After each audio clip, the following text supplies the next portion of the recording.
Le voyage en Tunisie. Sarah vivait dans une petite ville de France, où les hivers étaient froids et les étés parfois capricieux. Un jour, ses parents annoncèrent une grande nouvelle. « Sarah, cet été, nous partons en Tunisie. » La petite fille, curieuse et toujours avide de découvertes, sautillait de joie à l'idée de voyager dans un pays si différent et exotique. Quelques semaines plus tard, après un vol excitant où Sarah s'émerveillait devant les nuages à travers le hublot, ils atterrirent à Tunis, la capitale de la Tunisie. Dès qu'elle sortit de l'aéroport, une chaleur douce et enveloppante la saisit. L'air portait un mélange de parfums inconnus, des épices, des fleurs d'oranger et l'odeur salée de la mer. Leur première destination fut la Médina de Tunis, un labyrinthe de ruelles où les échoppes regorgeaient de tapis colorés, de poteries finement peintes et de bijoux étincelants. Sarah était fascinée par tout ce qu'elle voyait. Un marchand lui offrit un petit bracelet en perles en lui souhaitant la bienvenue. Ses parents expliquèrent que l'hospitalité était une valeur très importante ici, ce qui fit sourire Sarah. Le lendemain, ils partirent pour Carthage, une ancienne cité pleine d'histoire. Sarah apprit que cette ville avait été le foyer de grands navigateurs et commerçants. Elle se promena parmi les ruines, imaginant les navires chargés de richesses venant de terres lointaines.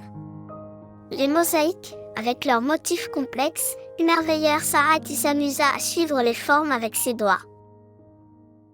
Après Carthage, ils se dirigèrent vers le sud, vers Sidi Bou Saïd, un village perché au-dessus de la mer.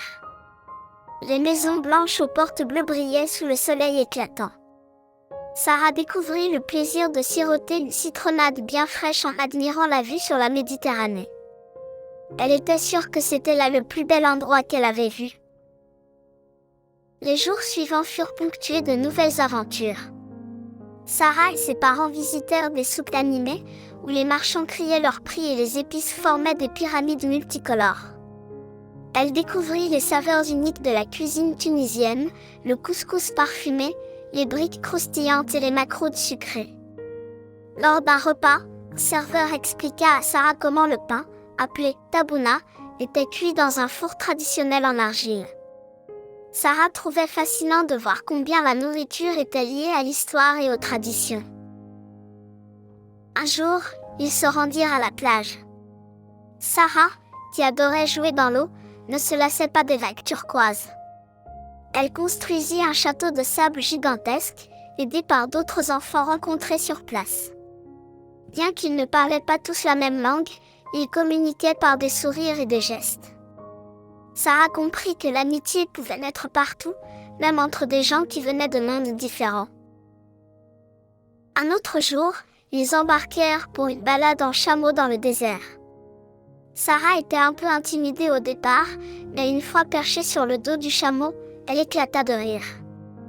Le sable doré s'étendait à perte de vue, et le ciel, d'un bleu pur, semblait infini.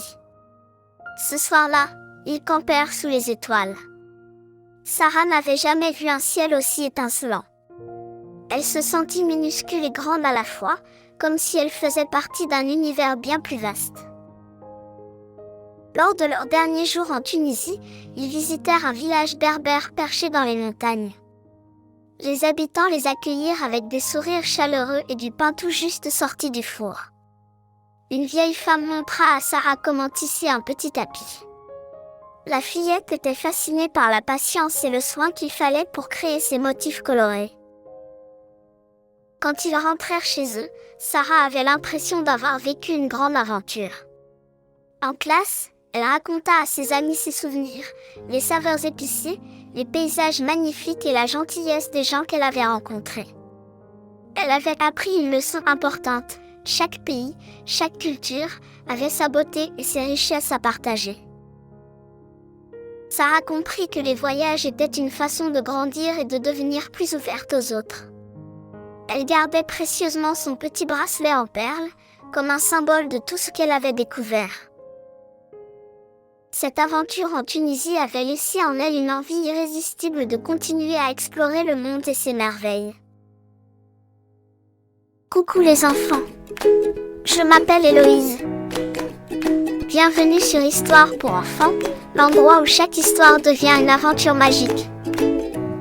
Des contes intemporels, des récits fantastiques et des histoires pleines de leçons de vie attendent vos petits explorateurs.